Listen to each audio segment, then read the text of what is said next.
O Senhor esteja convosco. Proclamação do Evangelho de Jesus Cristo segundo Lucas.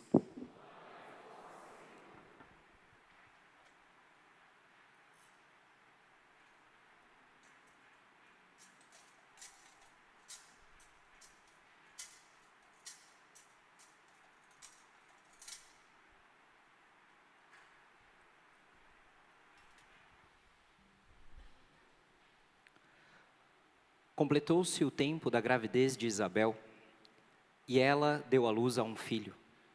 Os vizinhos e parentes ouviram dizer como o Senhor tinha sido misericordioso para com Isabel e alegraram-se com ela. No 8º dia, foram circuncidar o menino e queriam dar-lhe o nome de seu pai Zacarias. A mãe, porém, disse: não, ele vai chamar-se João. Os outros disseram: não existe nenhum parente teu com esse nome. Então fizeram sinais ao pai, perguntando como ele queria que o menino se chamasse. Zacarias pediu uma tabuinha e escreveu: João é o seu nome. No mesmo instante, a boca de Zacarias se abriu, sua língua se soltou e ele começou a louvar a Deus. Todos os vizinhos ficaram com medo e a notícia espalhou-se por toda a região montanhosa da Judeia. E todos os que ouviam a notícia ficavam pensando: o que virá a ser este menino? De fato, a mão do Senhor estava com ele. Palavra da salvação. Vamos aplaudir a palavra de Deus. Pode se sentando, feche os teus olhos, coloque a mão sobre o teu coração. Vamos cantar esta canção, pedindo para Deus a graça da sua presença em nossas vidas, pedindo para que Ele derrame sobre nós a sua graça nesta noite, fale conosco, toque o nosso coração, solta a sua voz. É digno que a esposa se cubra com as vestes, se cubra com as vestes do esposo. É justo que eu me vista, é justo que eu me vista com as feridas do teu corpo. Jesus, meu esposo. Jesus, meu esposo. Vamos dizer para Ele: eu troco as coroas deste mundo. Eu troco as coroas desse mundo pela coroa e os teus pela espinhos. Coroa e os seus espinhos. É justo que eu me cubra com a tua dor.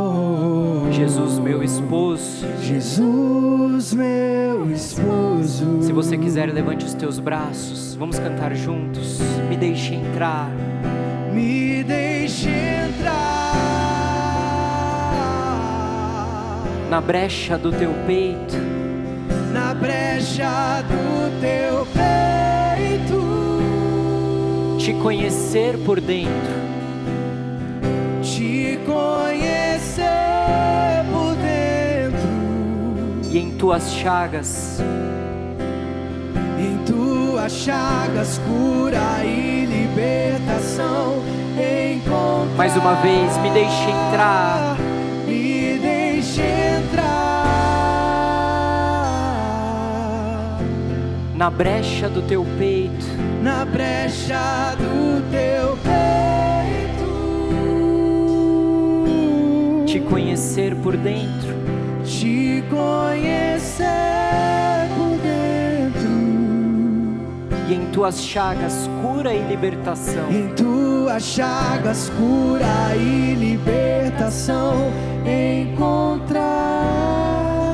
Eu troco as coroas deste mundo. Eu troco as coroas deste mundo pela coroa e os teus espinhos. Pela coroa e os seus espinhos. É justo que eu me cubra com a tua dor. Jesus, meu esposo. Jesus, meu esposo. me deixe entrar. Me deixe entrar Na brecha do teu peito, na brecha do teu peito, te conhecer por dentro, te conhecer por dentro, e em tuas chagas cura e libertação. em tuas chagas cura e Vamos lá, igreja, libertação. mais uma vez, vamos pedir isso para Deus. Me deixe entrar. Me deixe entrar Na brecha do teu peito, na brecha do teu peito, esta é a maior graça que nós podemos pedir, te conhecer por dentro, te conhecer por dentro, e em tuas chagas cura e libertação. em tuas chagas Aqueles que cura desejam, e aqueles que querem ser curados e libertados, vão pedir mais uma vez: me deixe entrar. me deixe entrar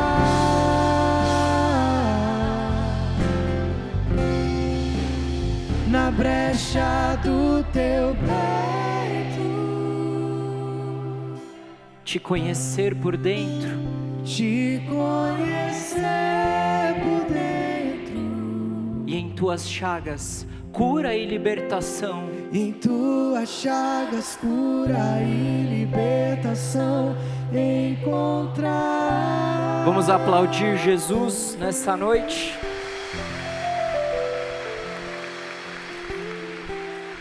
Louvado seja nosso Senhor Jesus Cristo. Quem está feliz de estar aqui nessa noite, diga eu. Muito bem, muito bom. Então, com a graça de Deus, mais uma homilia hoje. Padre Rafael, Padre Ailton, peço licença para vocês. Queridos, estou muito feliz de estar aqui mais uma vez, fazendo essa homilia.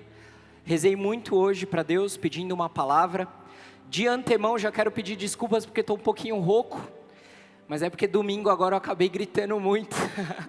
Nem vou contar para vocês o time que eu torço. Não vou contar, não vou falar. Mas acho que vocês devem. Amém. Vamos lá, vamos focar no Evangelho, tá bom? Eita, que eu até me perdi aqui. Não tem problema.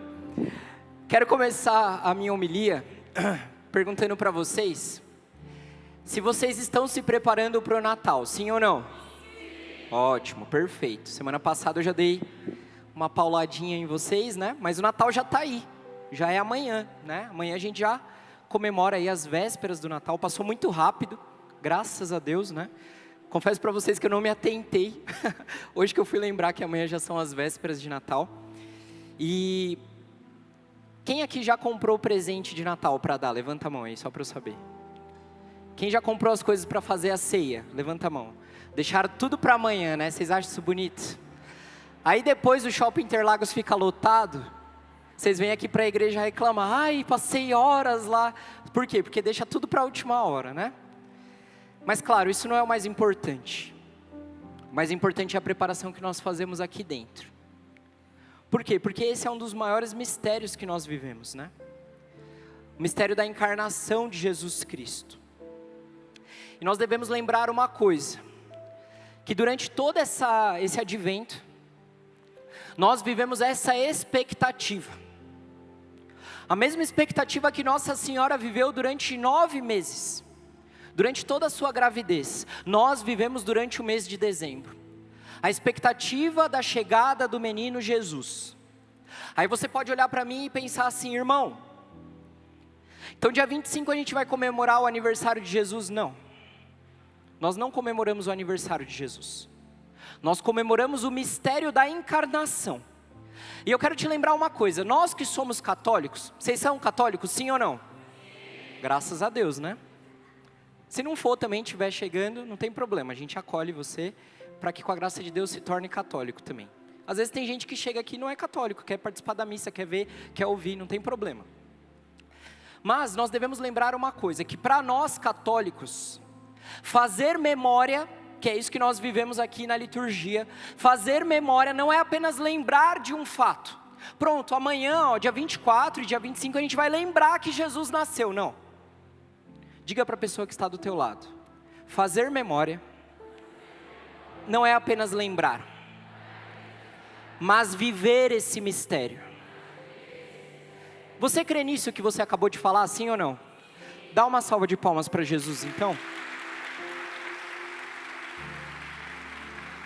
E eu quero que você entenda isso que você acabou de dizer.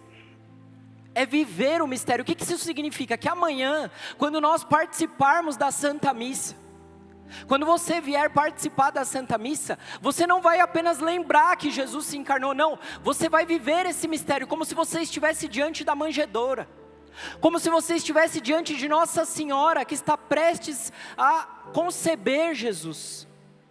É isso que um católico de verdade faz. Gente, eu já participei de missa de Natal, onde, infelizmente, eu posso colocar assim, o padre cantou parabéns para Jesus, no final ali da missa, vamos cantar parabéns para Jesus. Não é isso. Nós não estamos comemorando o aniversário de Jesus. Nós estamos comemorando, ou celebrando, posso dizer assim, celebrando o mistério de um Deus que por amor se encarnou, se fez homem, para estar no meio de nós. Para estar no meio de nós. Quando a missa começa, o padre normalmente fala: o Senhor esteja convosco. O que a gente responde? É isso. É isso que nós celebramos. Jesus que está no nosso meio. E antes de subir aos céus, ele diz para os seus discípulos: olha, eu estarei convosco todos os dias até o fim dos tempos. O que isso significa? Que Deus nunca nos abandona, Deus nunca nos deixa, mesmo quando nós viramos as costas para Ele, mesmo quando nós negamos Jesus, negamos Deus que muitas vezes grita aos nossos ouvidos, querendo nos dar o melhor, querendo nos dar mais do que nós merecemos. Aliás, tudo que Deus nos dá é mais do que nós merecemos. Mas mesmo nessas situações, onde nós viramos as costas para Deus, Ele vem ao nosso encontro. Ele não desiste de nós. Olha para a pessoa que está do teu lado e diz para ela: Deus não desiste de você. Nós também não devemos desistir de estar na presença de Deus. Celebrar esse mistério, viver essa expectativa, precisa nos deixar mais perto de Deus. Precisa nos aproximar. E olha, eu sei que talvez tenham pessoas aqui nessa missa, que vieram para cá hoje, se sentindo distantes de Deus. Talvez hoje você veio para essa Santa Missa e já faz muito tempo que você não participa. Faz muito tempo que você não estava na igreja. Talvez tenham pessoas em nosso meio que já desacreditavam. Talvez até falavam mal da igreja. Já conheci pessoas assim. Falavam mal da igreja, mas depois se arrependeram e voltaram. Talvez hoje você está aqui vivendo isso. É porque Deus nos atrai. Ele não cessa de nos atrair para a sua presença. E você veio para uma missa especial, onde Deus quer falar com você. Você crê nisso, sim ou não? Vamos aplaudir mais uma vez Jesus?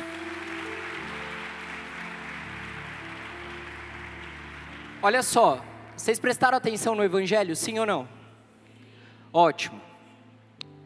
O Evangelho então, ele vai falar sobre o nascimento de João Batista. E ele começa dizendo que Isabel, a mãe de João Batista, se alegrou muito com o nascimento dele. Ficou muito feliz com isso. Por quê? Porque Isabel era uma mulher estéril. Isabel era uma mulher estéril. O que isso significa? E de idade avançada, olha só. Significa que ela não podia ter filhos. Significa que na época de Jesus, na época que ela viveu, talvez Isabel era uma mulher tida como amaldiçoada.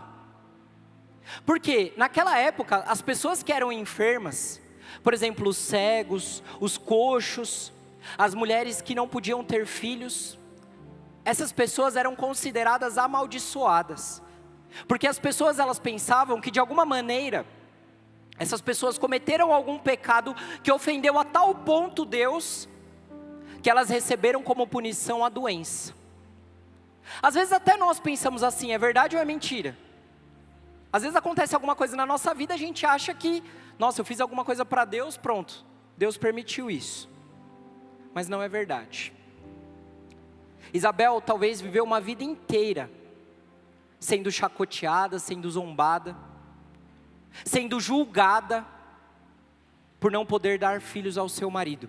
Existe um agravante aqui, porque Isabel era a mulher de Zacarias. Zacarias era um sacerdote do templo. O que isso significa? Que ele era um homem que servia a Deus, ou seja, era um homem público. E aí, Isabel, não poder dar filhos ao seu marido que servia a Deus, era algo que era agravante, ou seja, as pessoas julgavam ainda mais. Olha lá, a mulher do sacerdote, era mais ou menos assim. Filhos, quantas vezes nós não passamos por isso? Eu quero te dizer que Isabel, talvez, aos olhos do mundo, era uma mulher fracassada, porque não podia viver a sua vocação, porque não podia dar filhos, porque o seu matrimônio não dava frutos. Olha, quantos de nós não chegaram a essa igreja hoje com esse mesmo sentimento? Quantos de nós não chegaram a essa igreja hoje se sentindo assim, olha, fracassado? Talvez, filho, você está olhando para o ano de 2026 que está chegando e já está se perguntando como as coisas vão acontecer. Eu não conheço todos que estão aqui, não conheço a vida, a história, mas eu sei que existem pessoas que passam por esse mesmo sentimento, passam por uma coisa semelhante: ser julgado, ser humilhado, se sentir fracassado. Quem aqui já se sentiu fracassado na vida? Levanta a mão. Tá vendo? Você sabe do que eu estou falando? Quantos de nós, às vezes, perdeu o emprego? Nossa, como é difícil perder o emprego. Eu lembro quando a minha mãe, uma vez, chegou em casa e ela havia sido demitida. Nossa, parece que o mundo havia acabado assim. Por quê? Porque a gente acaba se pautando muito, a gente pauta o nosso valor por aquilo que nós fazemos. E aí, às vezes, perder o emprego, ser demitido, para nós, qual que é a leitura que nós fazemos? Perdi meu valor, não é verdade? Quantas mulheres eu já não conheci, já não pediram oração aqui na igreja, pedindo oração: olha, irmão, reza para eu ter filho, eu não consigo ter filho. A pessoa também se sente fracassada: olha, o que eu fiz de errado? Não, às vezes você não fez nada de errado, e o seu valor também não está pautado em cima disso, daquilo que você pode ou não fazer. Não, você tem um valor maior. A sua dignidade vem do fato de você ser filho de Deus. E eu quero te dizer uma coisa: a esterilidade de Isabel tem um sentido. Havia um plano de Deus para isso. Porque perceba uma coisa: Deus utiliza dessa esterilidade para mostrar que Ele tem poder, que Ele tem o controle sobre todas as coisas.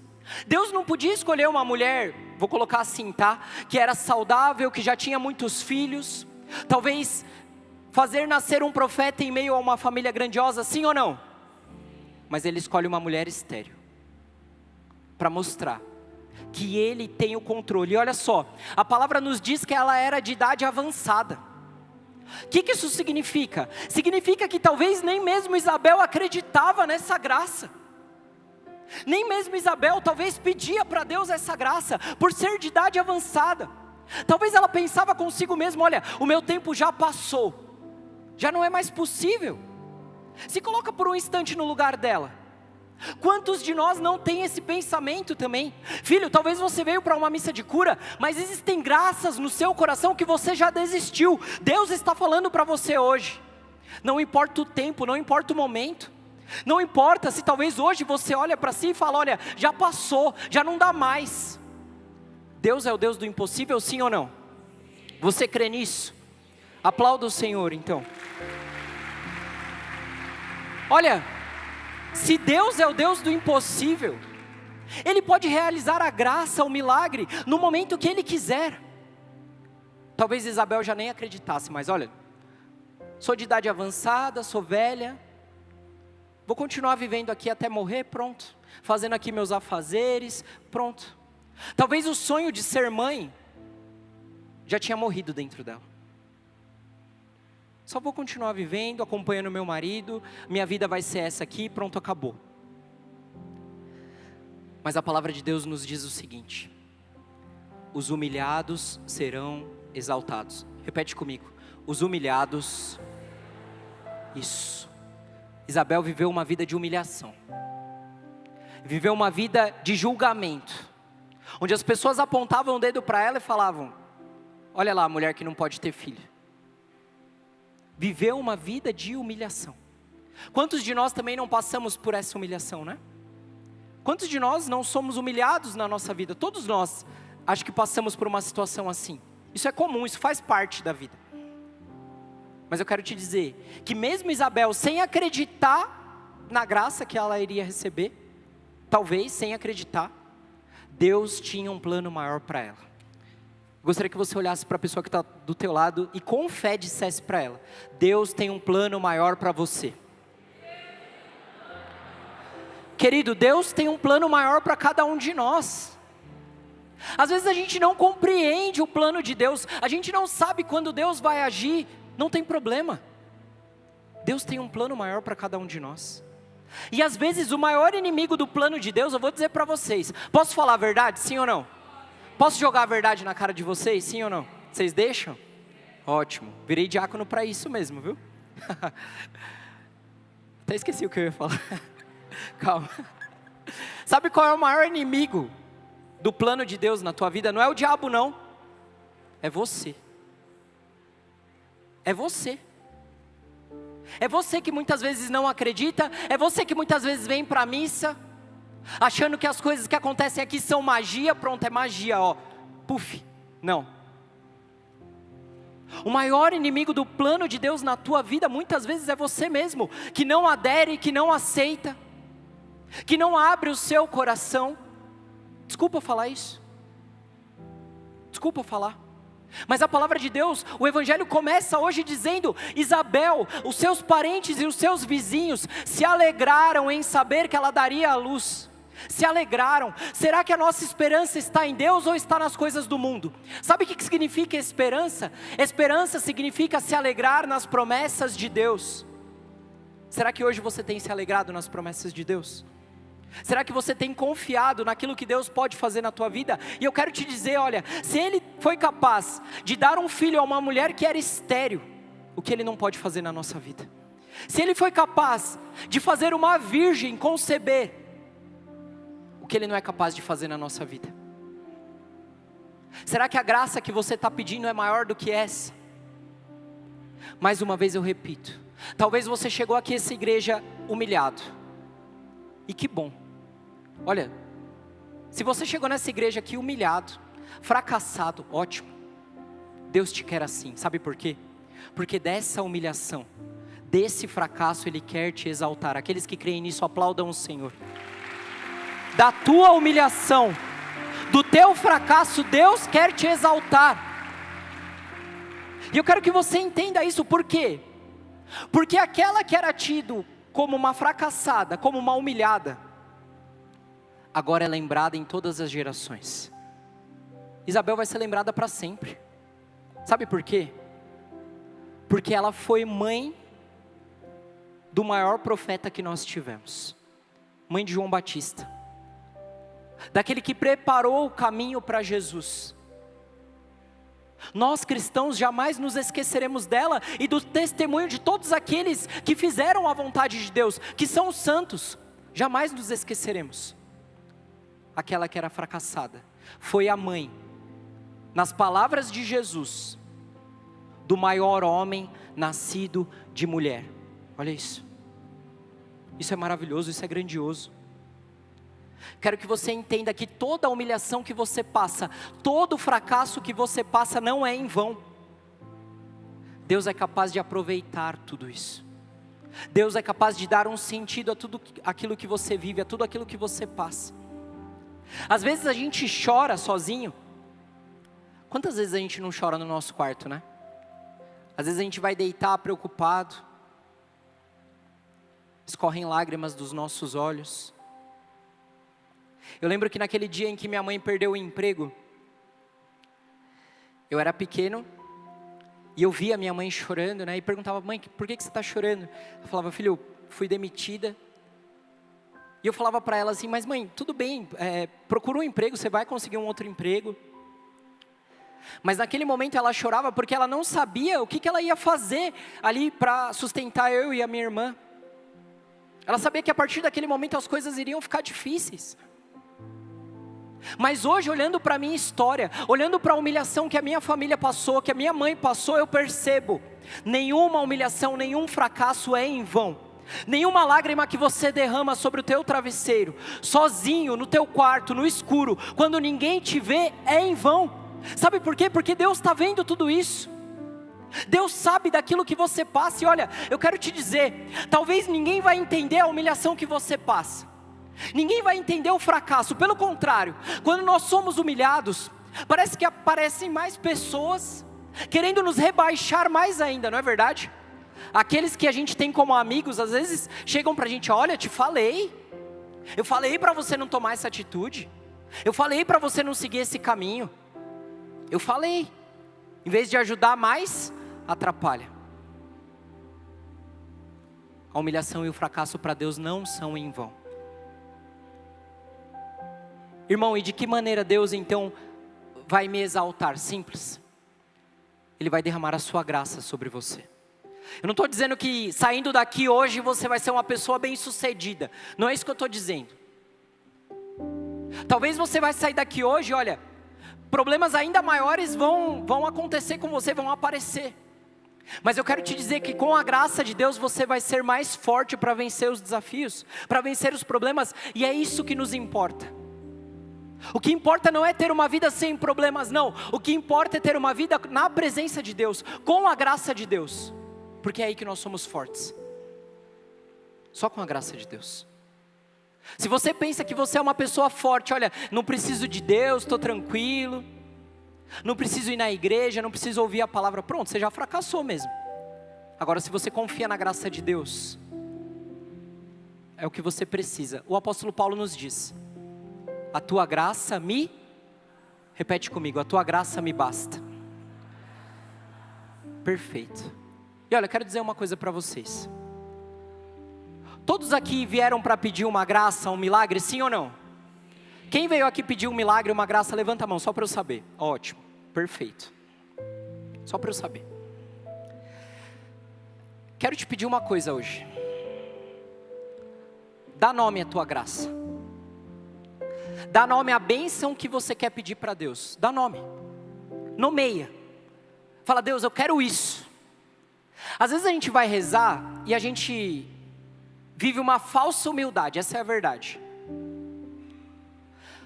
Nossa, Deus, olha, eu estou precisando disso, mas só se você quiser me dar, tá? Se não quiser, sabe? Ai, Deus, olha, o dia que o Senhor quiser, não. Gente, o Salmo nos diz que Deus tem os seus ouvidos abertos a nos escutar. Deus ouve o teu clamor. Fala para Ele aquilo que você precisa. Fala para Ele aquilo que você necessita. Entenda uma coisa, o Evangelho de hoje nos diz que Isabel e Zacarias escolheram o nome do seu filho. Qual que é o nome do filho de Isabel e de Zacarias? Diz para mim. João, perfeito. João, do hebraico, significa graça de Deus, bênção de Deus. Eles escolheram esse nome. Nós queremos que seja João. E se você prestou atenção, no momento em que Isabel diz: olha, o nome do meu filho vai ser João. Por quê? Porque para mim ele é uma graça. Para mim ele é uma bênção. Para mim ele é o milagre que eu pedi e esperei tanto tempo. Algumas pessoas ao redor disseram para ela assim: não escolhe esse nome não. Porque na cultura judaica havia, digamos assim, uma cultura de escolher nomes de antepassados, de parentes antepassados. E aí quando Isabel falou assim: o nome do meu filho vai ser João, eles disseram: não, mas você não tem nenhum parente com esse nome, escolhe outro, escolhe o nome do pai, Zacarias, pronto. Aí que Zacarias entra em cena e fala: não, o nome do meu filho vai ser João, porque ele é graça, ele é bênção. Qual é o nome da sua graça? Qual é o nome da sua bênção? O que você veio pedir para Deus hoje? Sem falsa humildade, sem falsa piedade diante de Deus. Diz para Ele qual é a graça, qual é a bênção que você veio pedir. Deus quer realizar esse milagre. Deus sabe das lágrimas que você derramou, da humilhação que você passou, daquilo que você deseja no teu coração. E eu quero te dizer, Deus quer derramar essa graça, sabe por quê? Por um motivo muito simples. Semana passada eu dizia que Deus não quer filhos mimados. Vocês lembram disso, sim ou não? Deixaram de ser mimados, sim ou não? Muito bom. Alguns fizeram a lição de casa, outros não responderam, né? Deus também quer filhos agraciados, ou seja, filhos gratos, filhos que agradecem. Deus quer realizar um milagre na tua vida, para que você viva uma vida agradecendo a Deus. Olha, existem milagres que Deus faz na nossa vida que nós nunca nos esqueceremos, nunca. E eu quero te dizer uma coisa que talvez para nós católicos, nós nos esquecemos. Deus realiza milagres todos os dias. Repete comigo, Deus realiza milagres todos os dias. Você crê nisso, sim ou não? Aplauda o Senhor então.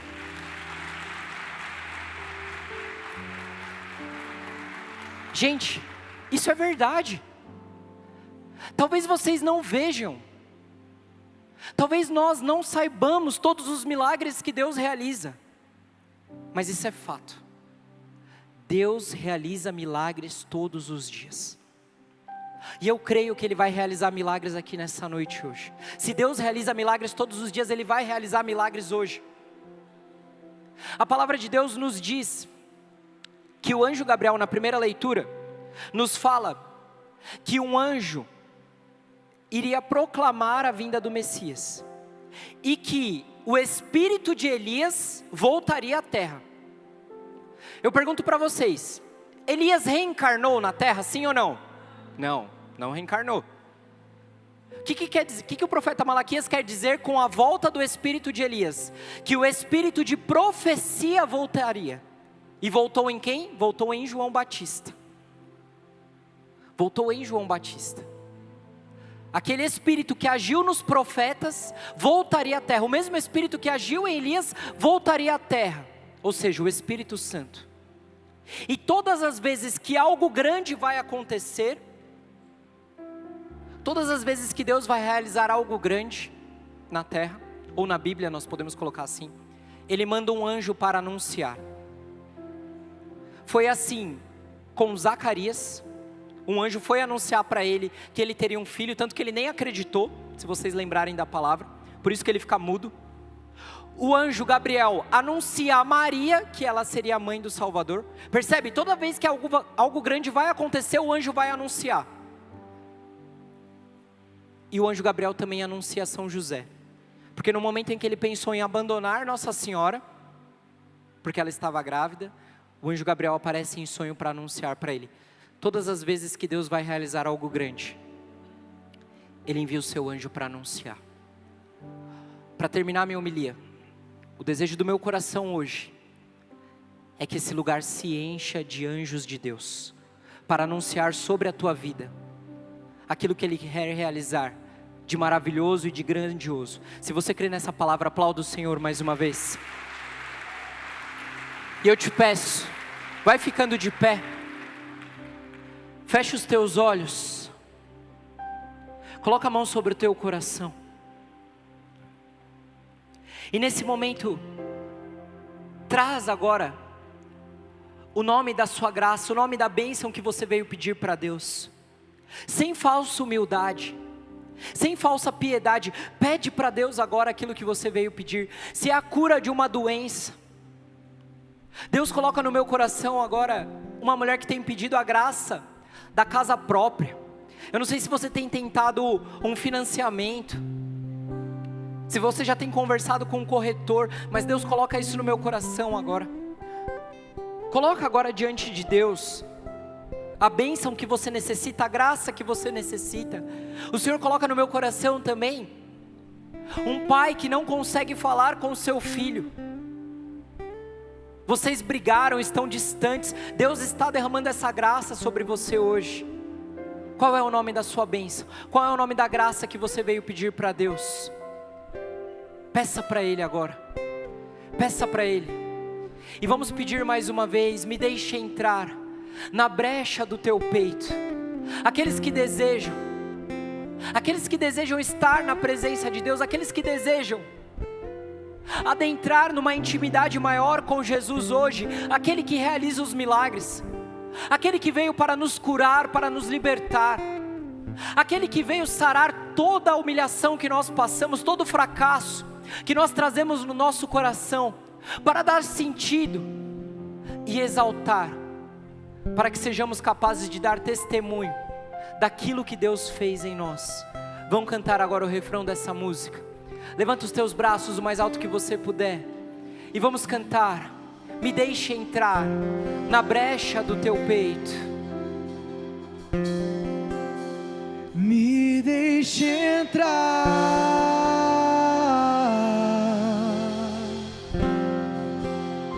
na brecha do teu peito, te conhecer por dentro,